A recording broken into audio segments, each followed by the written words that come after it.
2022 menjadi gereja yang sehat, dan kita sudah melewati 9 bulan ya, yang lalu kita sudah belajar bagaimana Tuhan terus menuntun kita sekalian untuk mengalami kesehatan secara finansial. Dan masuk bulan Oktober, tentunya dari awal tahun ini sampai masuk bulan Oktober, saya berharap ini menjadi sebuah kajian yang serius buat pribadi kita. Gereja yang sehat tentunya juga gereja yang bisa berdampak menjadi kesaksian.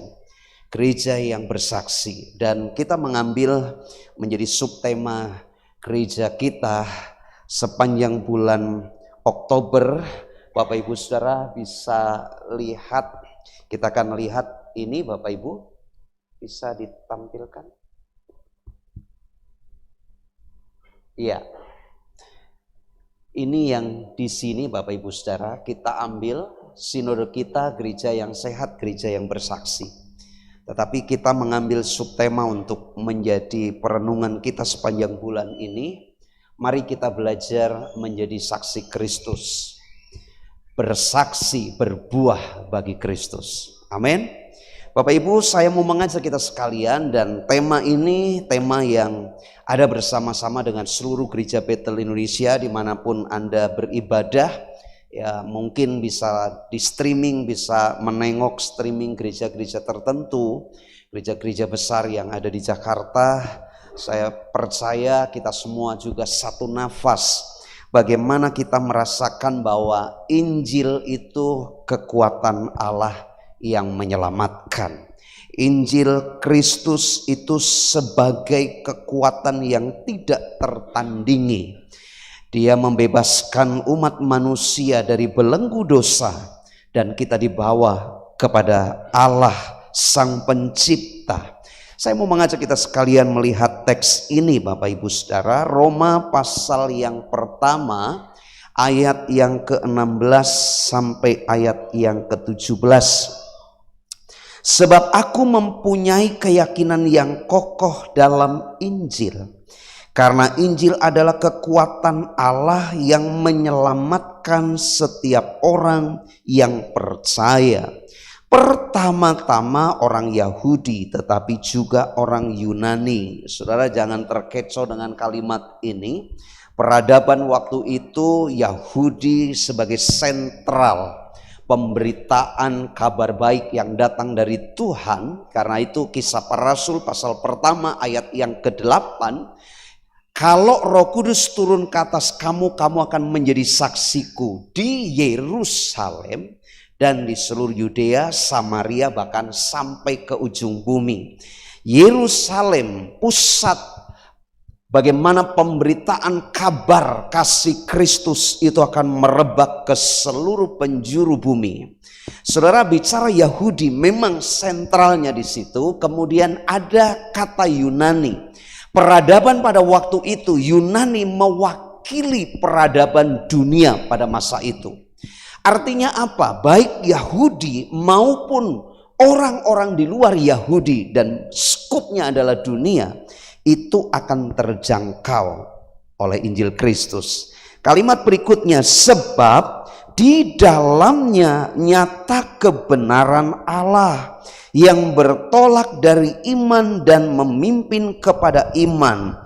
Sebab ada tertulis, orang benar akan hidup oleh iman. Apa itu Injil?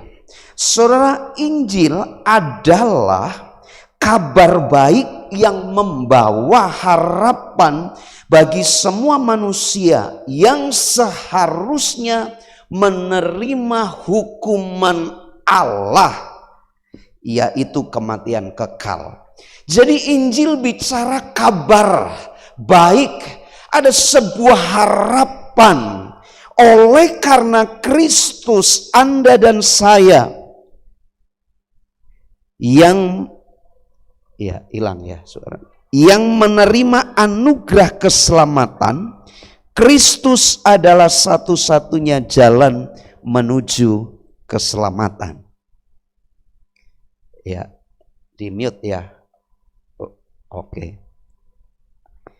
Kemudian Bapak Ibu Saudara, karya Kristus membawa manusia yang sudah jatuh ke dalam dosa untuk mengalami pemulihan kembali hubungannya dengan Allah. Saudara, kalau kita belajar seluruh kitab Roma, kita temukan bahwa manusia sudah jatuh dalam dosa. Semua manusia sudah jatuh dalam dosa dan telah kehilangan kemuliaan Allah. Kita tahu Kejadian pasal yang ketiga, bagaimana Adam dan Hawa memiliki persekutuan yang intim, berbicara, berdiskusi, berjalan bersama dengan Tuhan. Tetapi ketika dosa masuk, merusak hubungan itu, mencerai-beraikan hubungan manusia dengan Tuhan. Karena itu ketika Adam dan Hawa mendengar langkah Tuhan di taman itu, mereka sembunyi, takut dan malu karena mereka mengerti dirinya ternyata tidak berpakaian. Dan ketika Tuhan mencari, di manakah Adam engkau berada? Adam menjawab, aku sembunyi, aku malu, aku takut, dan lain sebagainya. Tuhan bertanya, kenapa kamu bisa seperti itu? Dan singkat cerita, Adam mulai lempar-lemparan. Ini loh istri yang kau tempatkan, yang bikin aku jatuh dalam dosa. Si istri bilang, itu loh ular. Saudara, orang kalau sudah berdosa biasanya cari kambing hitam.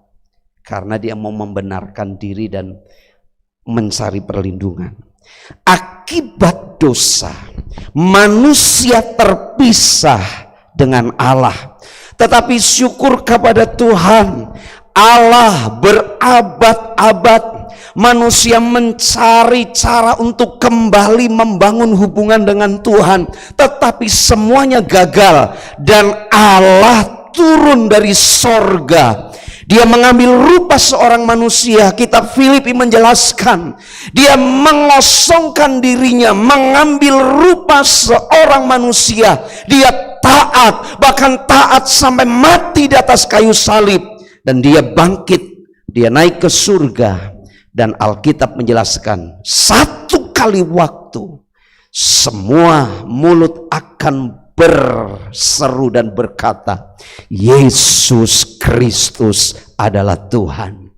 Semua lutut akan bertelut satu kali waktu dan memberikan penghormatan, penyembahan. Yesus Kristus adalah Tuhan. Amin. Saudara, ini berita penting. Karena itu apa yang bisa kita pelajari di sini. Bagaimana Tuhan bekerja begitu luar biasa. Paulus yang tadinya seorang penganiaya jemaat Tuhan, dia pegang surat kuasa untuk mencari anak-anak yang percaya kepada Tuhan, disebut orang yang mengikut Kristus. Dia akan cari dan dia akan buat susah. Tetapi Tuhan menangkap dia. Dan ini sebuah keyakinan yang luar biasa yang dibangun oleh Rasul Paulus. Aku memiliki keyakinan yang kokoh di dalam Injil. Anda dan saya bisa belajar makna Injil sebagai kekuatan Allah yang luar biasa. Yang pertama, Injil itu menyelamatkan orang yang percaya. Saudara, sebenarnya dalam teks aslinya itu tidak dijelaskan aku memiliki keyakinan yang kokoh, tetapi aku tidak beroleh malu karena Injil Kristus. Saudara bisa mencari literatur, Anda bisa membaca di situ. Kenapa Paulus berkata, aku tidak beroleh malu? Sebab pada masa itu, tahun 54 sampai 57, kitab atau surat Roma ini ditulis. Artinya baru beberapa tahun Yesus disalib. antara tahun 30 sampai 33 Masehi. Artinya belum cukup lama. Dan pada waktu itu apa yang menjadi sebuah kebanggaan, kalau ada seorang pemimpin yang membawa sebuah perubahan, tapi kalah, disalibkan di atas kayu salib. Pada waktu itu orang yang tersalib itu hukuman terhina. Orang-orang Kristen pada waktu itu merasa ada sebuah tekanan, percaya kepada Yesus memalukan. Tapi Paulus berkata, aku tidak beroleh malu karena Yesus Kristus, Injil itu. Ada banyak orang Kristen malu jadi orang Kristen dan tidak pernah menampilkan dirinya sebagai orang Kristen. Bahkan di rumah makan doa pun kucing-kucingan. Sudah masuk di mulut baru dalam nama Yesus. Tapi itu bukan jemaat Sokit. Amin. Jemaat mana ya? Kadang-kadang kita malu orang tahu kita Kristen.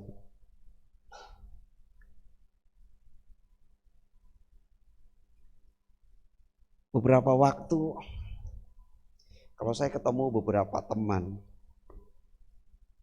saya merasakan itu Bapak Ibu Saudara.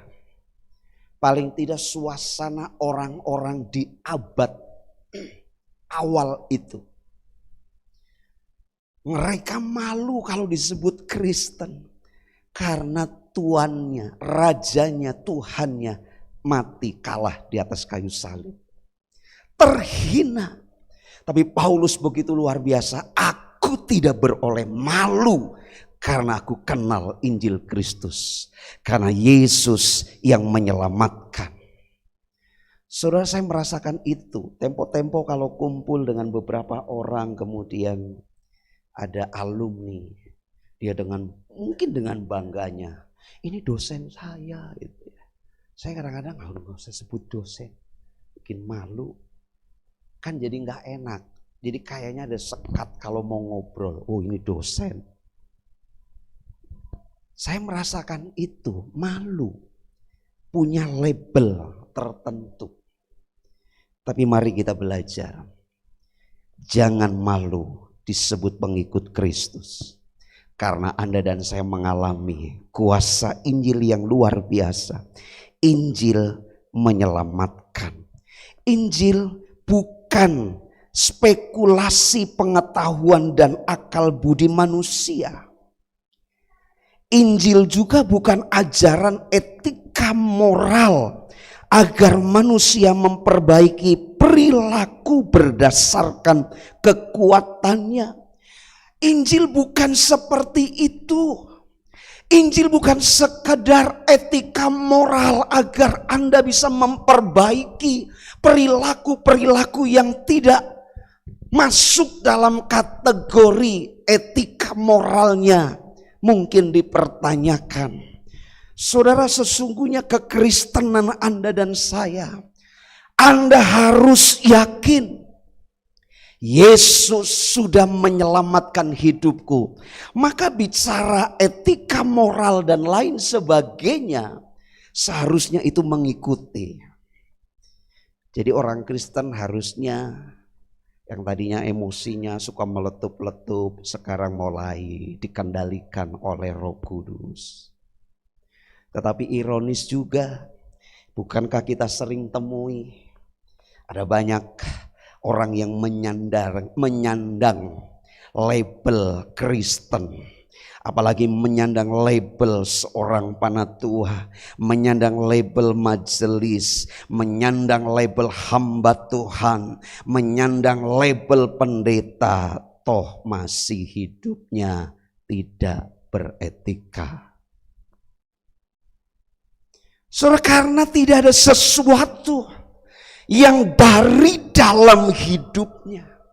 Bagaimana Paulus melihat orang-orang Kristen pada waktu itu yang ada, yang mereka lihat, bahkan dia juga pernah mengejar-ngejar orang yang mengikut Yesus untuk dianiaya. Ada tekanan, ada persoalan yang dihadapi secara moral, ada label Kristen. Tuhannya kalah. Tetapi Paulus berkata, dalam hal ini aku tidak malu. Aku punya keyakinan yang luar biasa. Aku tidak malu terhadap Injil, justru karena Kristus aku diselamatkan. Amin. Wah, kalau di gereja itu kita bisa, saya minta Coach Stephen bisa di depan aja, temani saya lah, supaya saya kalau nyanyi pas di nada nggak ketinggian.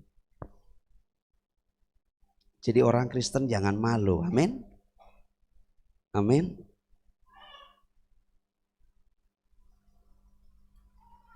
Di D.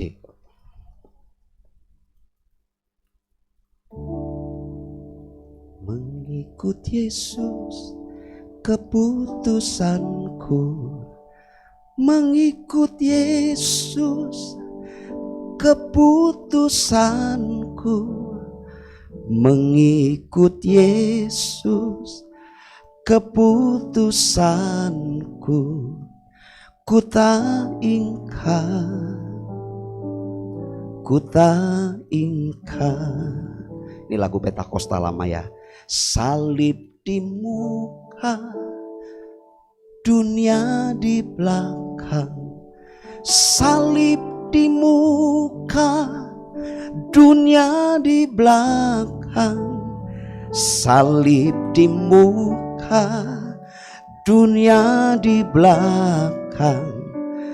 Ku tak ingkar, ku tak ingkar. Bukan salib, maksudnya liontin salibnya. Ya, tapi biarlah orang lihat Yesus itu ada terlihat dalam hidup kita. Jere Kristen, tapi jangan wis ngocok kartu. Wis ora bali-bali. Jere Kristen sekarang mungkin gak terlihat, tapi judi online deles pisan. Pendeta gak tahu, pasangan kita mungkin gak tahu, tapi Tuhan Yesus tahu. Jangan permalukan Yesus karena perilaku-perilaku hidup kita yang tidak baik. Amin. Satu kali waktu ada orang tanya sama saya, sekarang saya lihat kemana-mana kalau ada Pak Antipas ada nyonya. Saya balik tanya, terus maumu apa? Saya suruh bawa siapa? Masa bawa nyonyaku kok ditanya? Udah Pak Antipas ada istri nih. Ya bagus.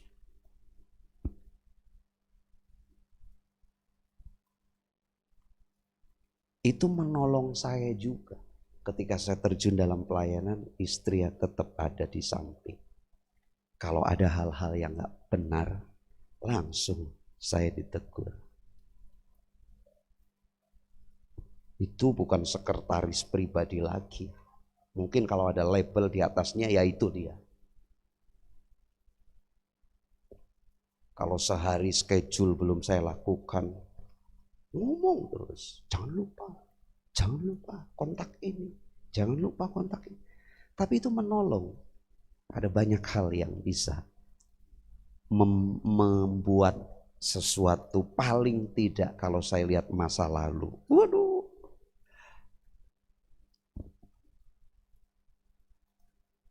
Saya bilang sama istri saya, siapapun hamba Tuhan punya masa lalu. Tapi sekarang salib yang di muka dunia itu kita tinggalkan. Artinya bukan berarti kita tidak berpijak di dunia lagi. Tetapi Kristus ada di depan. Injil bukan sekedar spekulasi-spekulasi akaliah pengetahuan. Tetapi kalau kita mau buktikan secara ilmu pengetahuan dan akal budi pun, kita takluk bahwa apa yang disampaikan firman Tuhan, iya dan amin. Waktu Yosua perang dengan orang Amalek, Musa naik ke gunung, dia mengangkat tangan. Kalau Musa terangkat tangan, Yosua dan pasukannya menang. Tapi siapa bertahan lama untuk angkat tangan terus? Tempo-tempo lelah mulai turun. Tempo-tempo mulai turun lagi. Dan ketika tangan Musa mulai turun, Yosua kalah. Akhirnya pendampingnya Harun dan Hur itu diambil batu supaya Musa nggak capek, ditaruh batu, Musa bisa duduk tetap dalam posisi bisa berdiri. Kemudian tangan kanan kiri Musa ditopang oleh mereka dan terus terangkat seharian penuh. Alkitab menyebutkan tidak muncul petang seharian penuh. Itu kalau ditelusuri secara ilmu pengetahuan, ada satu hari yang hilang. Alkitab berkata Tuhan berpijak pada bulatan bumi. Tapi ilmu pengetahuan mengatakan bumi itu datar, tetapi kemudian ditemukan berikutnya bumi memang bulat. Saudara, jelas Alkitab iya dan amin. Karena Alkitab, para penulis-menulis Alkitab diilhami oleh Dia sendiri, Roh Allah. Kemarin saya baru diskusi di kelas, kadang-kadang ada orang-orang yang kolot pemikirannya. Nggak perlu belajar teks firman Tuhan, nggak perlu temukan maksud penulis. Nah terus temukan maksud lo. Penulis-menulis ini diilhami oleh Tuhan. Ketika kita menemukan maksud penulis, menemukan maksud yang dimaksud oleh Tuhan. Jadi jangan cari-cari alasan, nggak perlu belajar Alkitab. Harus. Konteks Paulus tulis ini, dia tahu ada orang-orang, mungkin termasuk dirinya dulu juga sebelum ditangkap Yesus, dia melecehkan orang yang mengikut Kristus sampai dia kejar orang-orang yang mengikut Yesus, kalau perlu dianiaya sedemikian rupa. Tapi ketika Yesus tangkap dia, dia sadar Injil Yesus menyelamatkan. Karena itu aku tidak perlu malu. Sebab Yesus yang memberikan kekuatan. Yesus yang memberikan keselamatan. Injil adalah kekuatan Allah yang mampu menyelamatkan dan mendamaikan manusia dengan Allah. Dan ini dinikmati oleh Rasul Paulus. Saudara, tanpa inisiatif dari Allah, Anda dan saya akan menemukan jalan buntu. Maaf, belum diklik. Akan menemukan jalan buntu dan Anda tidak bisa meraih keselamatan. Anda mau bilang dengan perbuatan baikmu? Saya mau tanya, dari Anda bisa mulai mengingat apa yang kau lakukan. Nggak usah jauh-jauh, nggak usah 10 tahun kemarin. Ya mungkin dalam awal tahun ini. Kira-kira lebih dominan yang negatif atau yang positif.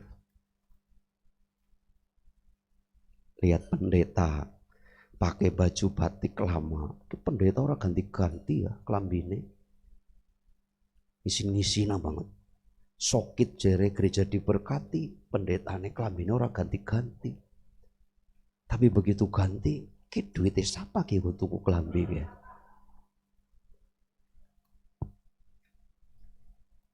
Begitu ngeliat bangunan, ya suwe banget ke, nembe mulai maning. Begitu nggak mulai-mulai, kapan mulai ini jane? Doa bangunan-bangunan. Persembahan orang mulai-mulai.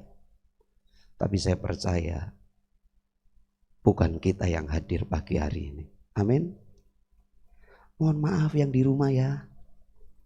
Mohon maaf yang sore. Nanti saya akan bilang itu bukan yang sore hadir.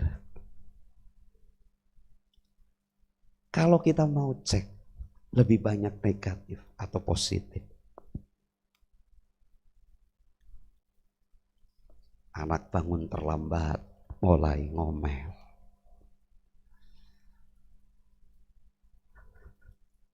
Saya ketawa ketika anak saya yang paling kecil dibangunkan untuk sekolah. Sekolah lagi? Yo, baru kelas 3 loh. SD-nya aja masih 3 tahun lagi. Terus ya nanti selesai SD, SMP 3 tahun. Terus SMA 3 tahun. Kok lama banget ya? Dia kepengen langsung jadi sarjana mungkin barangkali. Nggak tahu kalau mau jadi S1 itu susah. Ada Amin, Ruben, Albert. Bolak-balik ketemu dosen pembimbing. Wah Jen, ternyata kayak kie, angel temen. Saya suka guyon. Kalau mau nggak angel, ke STT, nanti cari dosen pembimbingnya saya. Saya WA, bro, sudah seminggu lebih lu, mau bab 1 belum dikoreksi. Iya pak, amleng, sampai saya sing was-was. Ini mahasiswa mau bimbingan apa enggak, kan sebentar lagi berapa bulan wisuda. Ora barbar gitu. Malah dosen pembimbingnya sing cenut, takut nggak selesai. Tapi beda kan, di tempat lain biasanya dosennya yang santai. Mohon maaf dosen-dosen yang ada, karena saya lihat memang faktanya begitu. Mahasiswa sudah cari dosen, sudah sampai di kampus, minggu depan datang lagi ya. Saya nggak teruskan ya, takut disomasi dewan dosen. Saudara, mari kita mau cek hidup kita. Kalau Anda Kristen, jangan pernah malu. Sebab Injil menyelamatkan hidup kita. Yang kedua,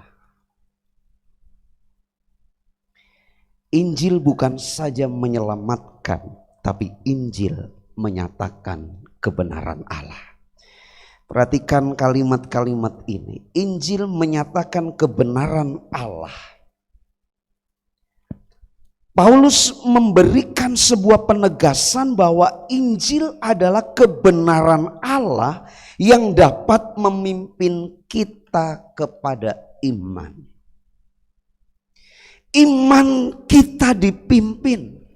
Iman kita diarahkan, percaya kepada Allah, percaya kepada Tuhan, dituntun sedemikian rupa, dan Injil itulah kebenaran Allah dinyatakan. Saudara, ekstrimnya mungkin ada istilah untuk lebih dekat. Ini loh, kalau kamu mau melihat kebenaran Allah yang sesungguhnya, ini ada padaku. Pada Yesus Kristus. Karena itu dia berkata, aku dan Bapa satu. Tidak bisa terpisahkan. Memang sulit bagi beberapa orang. Allahnya orang Kristen kok seperti itu ya. Ada Allah Bapa, ada Allah Anak, ada Allah Roh Kudus. Kalau kita cerna dengan akali manusiawi kita, sulit untuk menangkap. Tapi ketika Anda bertekuk lutut dan mempercayai dan beriman kepadanya, simple. Anda tidak perlu diperdebatkan lagi tentang itu. Anda akan mengalami kepenuhan Tuhan dalam hidup kita secara pribadi. Satu contoh simple. Saya pernah berdebat. Sebenarnya saya nggak mau berdebat, tetapi orang ini ngeyel terus. Oh, Allahnya orang Kristen tuh 3 bla bla dan lain sebagainya. Saya hampir terpancing untuk mulai membela sebuah keyakinan yang saya miliki, tetapi terlintas dan ada sebuah pemahaman. Nggak perlu diperdebatkan. Kenalkan Yesus sebagai Tuhan dan Juru Selamat. Dan satu kali waktu orang tersebut kenal Tuhan Yesus, nggak protes-protes lagi. dan gak pernah meributkan Allah orang Kristen 3 atau inilah atau itu. Tetapi dia sadar. Karena itu ketika dia berdoa, ya Bapa, dia panggil ya Yesus Tuhan, Allah Roh Kudus. Saya kadang-kadang iseng, kamu gak ribut lagi? Enggak Pak, saya meyakini Tuhan ada bersama dengan hidupku. Kebenaran Allah dinyatakan. Amin. Lihat kanan kiri, bilang begini, cintai Yesus selamanya. Sebab dia kebenaran Allah itu sendiri. Dia datang dari sorga. Dia mengambil rupa seorang manusia. Dia mengosongkan dirinya. Artinya dia tinggalkan segala kemuliaan sorga. Dia datang hampiri umat manusia yang membutuhkan pertolongan. Surah ayat yang ke-17 sangat-sangat berkesan. Bagaimana ayat 16 menjadi dasar. Paulus berkata, aku tidak beroleh malu akan keyakinanku karena Kristus Yesus Tuhan. Yesus yang menyelamatkan hidupku. Ayat yang ke-17 disambung. Sebab di dalamnya nyata kebenaran Allah yang bertolak dari iman dan memimpin kepada iman seperti ada tertulis, orang benar hidup oleh iman. Iman yang dimaksud di sini adalah iman kepada Kristus Yesus Tuhan. Amin. Kalau Yakobus itu iman kehidupan realita keseharian kita. Karena itu kalau kita tidak melakukan perbuatan baik, maka sesungguhnya kita sedang mereduksi iman dalam hidup kita. Dan Alkitab tidak bertolak belakang Bapak Ibu Saudara. Sebab ada banyak ya dalam sejarah teologi itu ada yang disebut high criticism, low criticism. Dua-duanya dua kelompok yang selalu mencari-cari kesalahan Alkitab. Tetapi saya bersyukur Gereja Bethel Indonesia salah satu dari sekian banyak gereja yang menempatkan Alkitab PLPB adalah otoritas tertinggi karena itu perkataan firman Tuhan. Amin. Saudara, luar biasa Tuhan kita. Kebenaran Allah ini berbicara tentang kasih karunia Allah. Kebenaran Allah ini bicara kasih Allah yang dinyatakan oleh Dia kepada umat manusia di dalam Kristus Yesus Tuhan.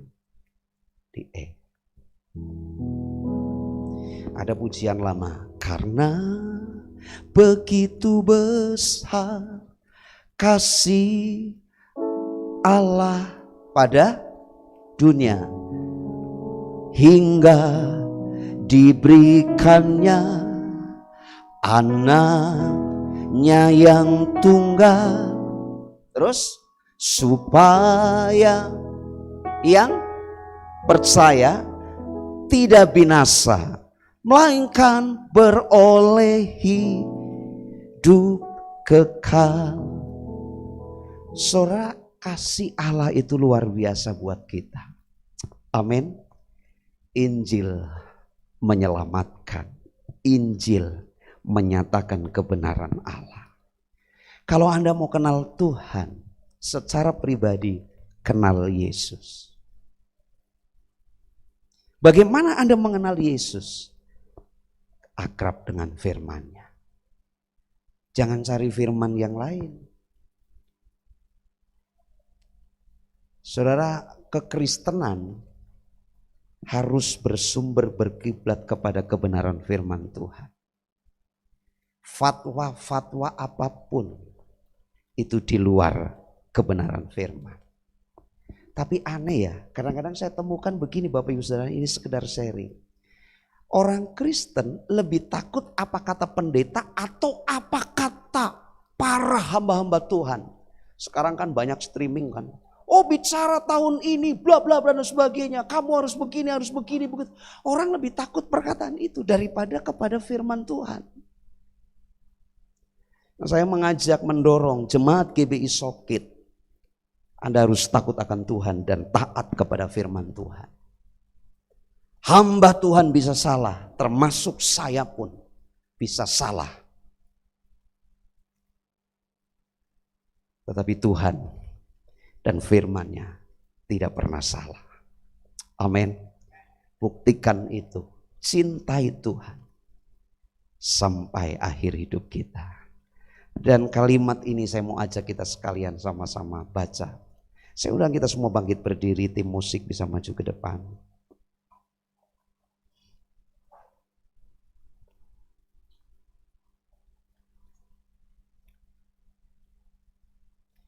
Sama-sama kita katakan, 1, 2, 3. Aku mempunyai keyakinan yang kokoh dalam Kristus Yesus.